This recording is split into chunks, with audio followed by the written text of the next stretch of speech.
it's Chris, and welcome back to the Seed. What do we have on the show today? Today we got a package in from Mr. Pavel, and we're going to take a quick look. I have opened it to look for a note.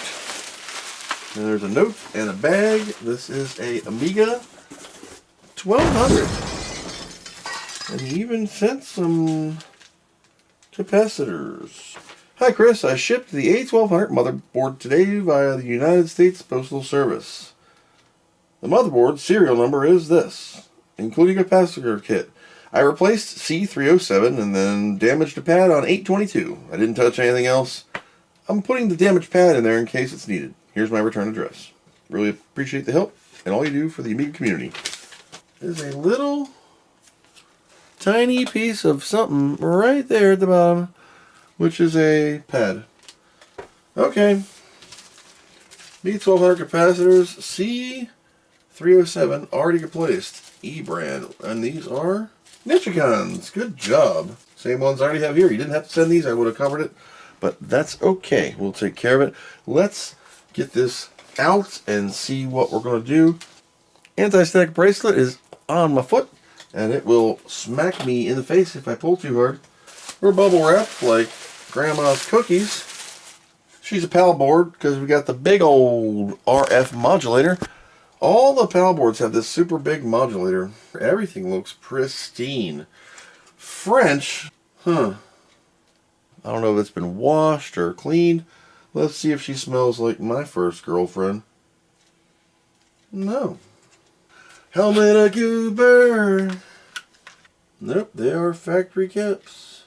This is one clean girl. 95 date on these chips. Well, Commodore UK was still pumping these bad boys out, and then SCOM after that. Yeah, 5/2/95. 95 Kickstart 3.1 ROMs, factory. Amazing. I mean, this is just a piece for the history books. Half clock port. So here is 822. You can see here the positive pad has been removed from existence. There is a little wire. It just runs right here to the ceramic. So we'll just kind of, this one's lifted, so we're going to scoot her forward and we'll just kind of make a new positive here. You can see where the trace goes, right? It's going right here. So there's a little piece of wire left. The ground plane is plenty of ground plane if you ever needed that. So we're going to go to the nearest point, that. So here's our normal fish tank, but original caps. I mean, they're in great condition. I mean, look at this. But there's no leakage, no damage. All the cans are still in there. Cans, yeah, they're these little metal dudes. Since they are in such pristine condition, I am going to use the WepTools Hot Tweezers. Hot Tweezers, you always Loreana everything off. I can, and I may, if the hot tweezers are a pain in the ass, depending on the solder of these 30-year-old capacitors, but they do look pretty good. Little bit, she's been washed. Never mind, that's why she's so clean. There's some cocaine around the paw there. Still great condition. There's a sticker here that came off, and the rubber residuals are still there. I don't know if you want me to remove your modulator. I'll write you an email. Ask if he wants me to remove the modulator. I can still do the capacitors, but it's 9 o'clock at night. And work weeks have returned to me being... I was on vacation, and I'll tell you what, that was so nice. So nice to have a mental health break a little bit. Because working, I don't know if you know, working sucks. Like, working on this stuff, I would love to do this full time. I have more Amiga projects to keep me busy the rest of my life. But, and I can entertain you guys on the old YouTube TV forever. Not enough views, not enough subscriber base. No one cares about these anymore with a certain passion that you need. Find my other poker. Lost it. And there it is. Right where I put it so I wouldn't lose it. It's the ice pick version. Straight. Helps the brother out. I'm going to put it right here in the Y-Files Lizard People cup. If you ever checked out the Y-Files, the best YouTube channel. Not technical. It's just like the ultimate. AJ's the ultimate storyteller. And I have been addicted to that channel for years. So if you haven't checked it out, and you're wondering what this cup is, go look for the Y-Files on YouTube. You'll see. And find a topic that you are interested in, and the next thing you know, you're going to be binge watching them like Fallout. Anywho's, let's blip for you in a second. I'm going to regroup and get sorted. This is the WEP 948. Is it a 948? I don't know the number. I always put it right back in the 982. We always have a 9 in there. I wrap this thing up like a Christmas gift every single time I use it and put it away. WepTools.com. If you don't know, I am addicted to their tools. This is their intelligent 2-in-1 hot tweezers and soldering station with precision tip. And the new precision line of WepTools, I've said this a couple times, but these new way of soldering, the new tips that you use in these makes your old school Heiko, Weller, even Wep's original brand tools just seem so ancient, like the steam engine. Once you go with this new line, you're going to look at every other manufacturer and be like, they are effing junk. Do I have a biased opinion? Not really. Control your temperature with your rod, and then you have just amazing. If you're interested, check them out. WepTools.com. I am not a paid partner. I am not sponsored, but because I have been such an addict, I do have a code, CER10. If you are interested in buying anything from WepTools, whether it's this or my little precision line 948, this thing's great. It's under $70. Use my code, price 60. And that's like my go-to. That's the go-to. It heats up instantly. Anywho's, I yap. So you can see it's at $3.92. It knows it's tweezers. It has a little picture, as you can see. Tells me the tip that's in there. How the hell does it know that? C120? C120. How would it know what tip is in there? Because, I told you, once you go Wep, you never go back. These things are like the Amiga 1000, when regular soldering stations are like Atari STs or the Apple I. Just a piece of, just different. I'm going to pick these out of the thing. You're going to see this power bar rise as it draws current, and when it goes down, it's heated. It's ready right now. That's it. These tip cleaners have flux in them, so if you need it, you'll get some smoke out of it, and your tips are like epically clean. A crummy commercial? Son of a bitch. Audio cap, you're not gonna see me because I'm left-handed. That boy is good. Mm-hmm. Good and terrible. Now, if you overheat them, they will rocket ship right in your face. I wish I could show you this, but two. Now, I do like to take the keyboard ring of power off. The little nipple here. It's a bit nipply out. I mean nippy out. What did I say, nipple? See, sometimes Loreana is your friend. And when they rocket ship into your face, it's even more scary. If they don't have a lot of solder on them, I don't do that. I just Loreana them off. But you can feel them when they just come loose, because they literally get slippery. Alright, I'm going to snip the legs down on this cap.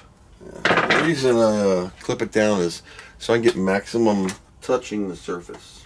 My solder has bismuth in it, so when the bismuth solder hits, it's got number 1 flux, number 2 the bismuth makes it carbon up, keeps it nice and juicy, but you get a little black stinkiness. Are you looking for a clean tip? Squirt a bunch of flux into your cleaner. And then pow. She'll smoke a little bit, but I gotta find the real Loreana. Please stand up. Please stand up. So I can get this cap out of the back. You can get Loreanas with long legs. You can get them with all sorts of things. Cut. Relief cut. Trim off the teats. That's the most important part. Because without it, you can't get that plastic ring off. And you can't debraid. I guess I should have left that on. You can't debraid your legs. God, that heats up so fast. Alright then. Beautiful. There you go. There's your keyboard cap. See? Loreana. I'm just going to leave this on. I'm going to debraid a couple pads here. All of them, actually. The PCMCIA one, not happening. Alright, so that's it for the hot tweezers. You saw it made short work of everything. Now, yeah, this was expensive, but for the amount of stuff I do, it's worth it. Loreana, one cut. Cut said cap what's left in half. Pull off the ring and your little rubber dude. Trim down the teats. The importantest part of the whole removal. Pull off your plastic dude. Give this a touch. The original legs come right off. Knock them on the floor so you step on them later. That's for exciting times when you're in your bare feet in the basement. That's the decap. Oh, I got one more. There's always one. There's always another one. Let's look underneath the caps now. So all the caps have been removed. Even underneath, on an angle, you won't see barely anything of leakage at all. This is pure preliminary. It's so bright in here it's dark. I can't explain it. So we'll redo this one. We do the caps back on. We do have a ground pad. We're going to tap it to that ceramic. I do have to punch out the through holes, but we can just debraid them. They're standard debraid. For hard to reach holes, we're going to get Mona's little sister to help us out, because she's always willing to lend a hand to the cause to get the through holes evacuated. So this is Aven desoldering wick. Why do I like it? Burn protection. You don't get hot. You hold it. You can pull out what you need. Fishing reel, roll up what you don't. You pull it out too far, roll it back up. Even has a screwdriver hole here if your hands suck. So you can also debraid, which means usually you spill some flux on something to help the solder flow. In this case, just a dab will do you on the ground plane. Heat it up, and since it is a ground plane, I really do some good heat on it. And then I just kind of hold it here.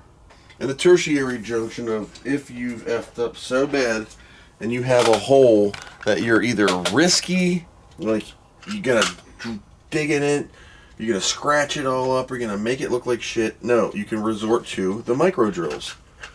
Get them anywhere. Walmart, Harbor Freight. Find a micro drill that is still alive and thinner, or less of a. Make sure you're not John Holmes in this thing, and run it down. You just put it in here and turn with your fingers. See it coming out of the bottom of the hole there?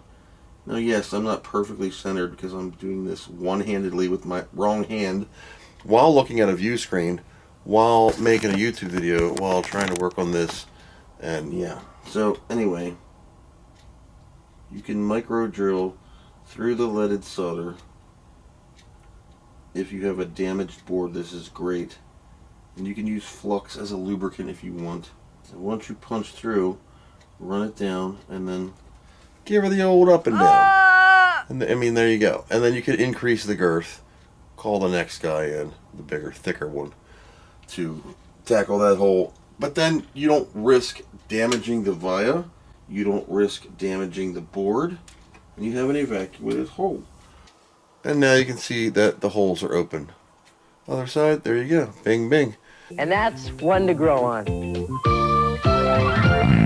That's a good way to get any out. If you're having ground plane of hell and you're trying to heat that thing up and you're going to melt the living crap out of the board, don't.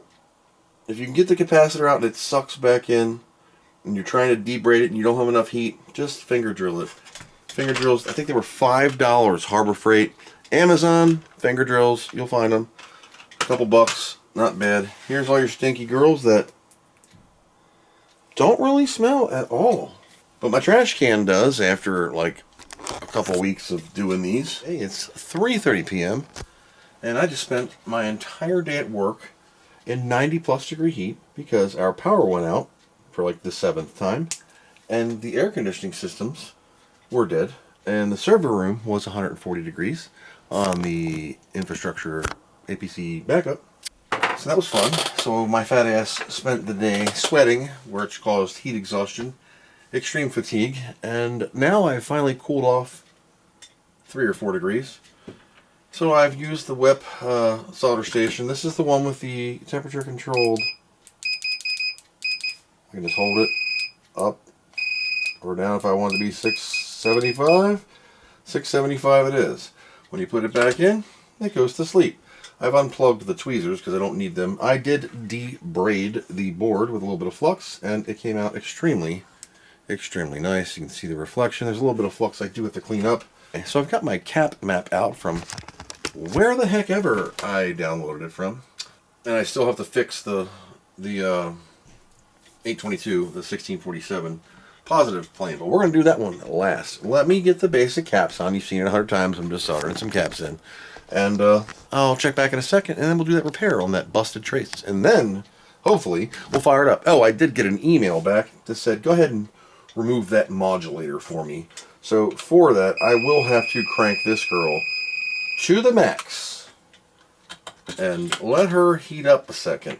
This is in Fahrenheit, by the way, so if you're thinking I'm rocking 1,000 degrees, you're not. This just vibrated in my hand. Very cool. So I'm going to use that, some flux, and some braid, and some suction, and get that ground plane started on the deconstruction, because fat tip on here.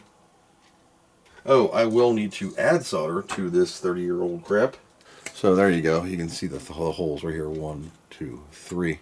Came out nice and clean. Very clean. Here it is. So I'll put that back with the return. Thought I was recording and I wasn't. Anyway, when you do this cap behind the keyboard, take that dude off, and if you'll notice, now I got flux on here still, so pardon. I shove the cap towards the RCA jack, so it gives me room for the precision tool. You know, plenty of room in there now. Larger head, nice ball. Anywho's, that's really tiny, hence the size of my thumb. But with this little precision, you just get right in there. You don't touch nothing, pow. Don't burn nothing. And when you remove this, now you can put it back on because you're done that part. And you didn't burn it.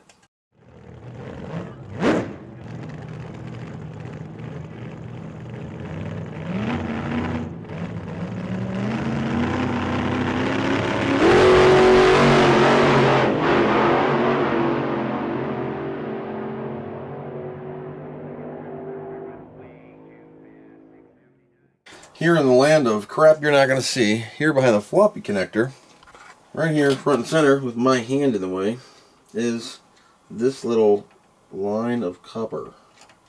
I'm scratching it.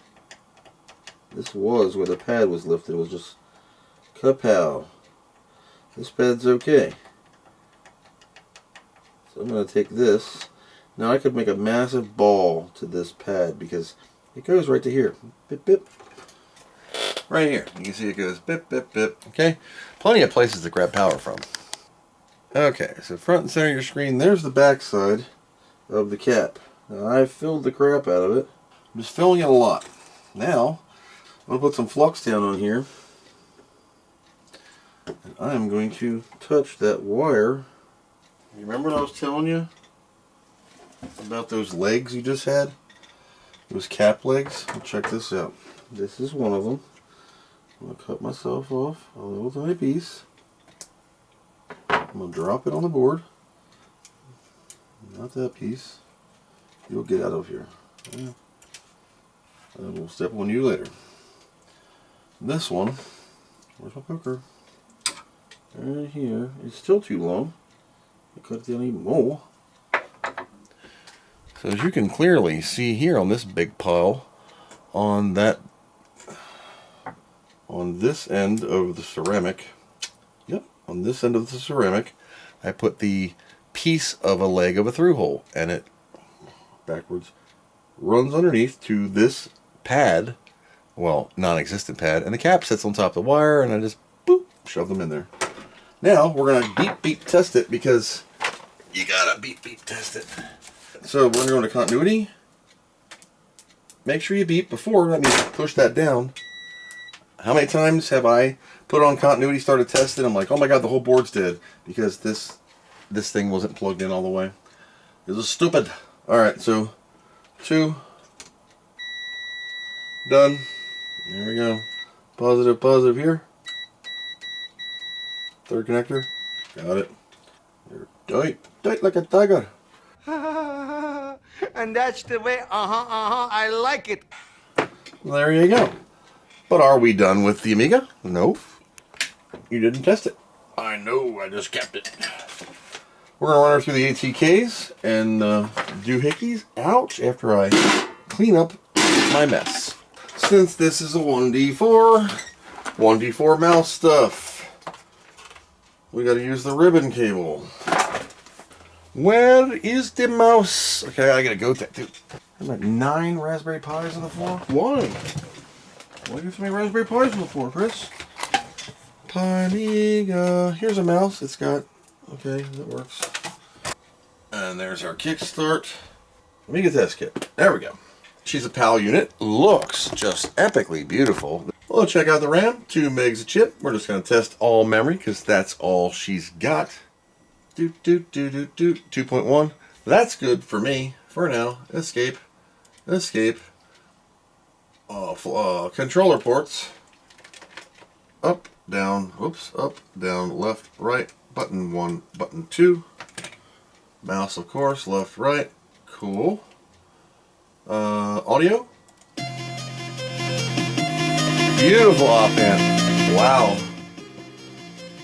Alright. Video. Checkerboard, whoops.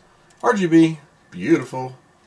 Checkerboard, and pixel checkerboard. You know what? This PAL Amiga is so fresh with caps. I don't have the vertical bracing bars like always I have on PAL machines. This one's really good. CIA, precision timers, 49.92.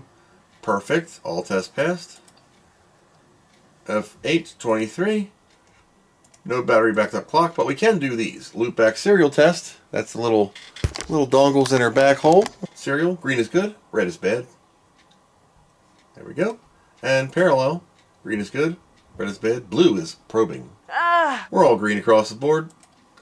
The serial test will do, on diagram, it does all the bauds. So you let it sit, that's the 96, 12, and whatever, 14, whatever, 4 thing. This Amiga is in perfect shape. There's one more thing we gotta do that I do on every Amiga I repair.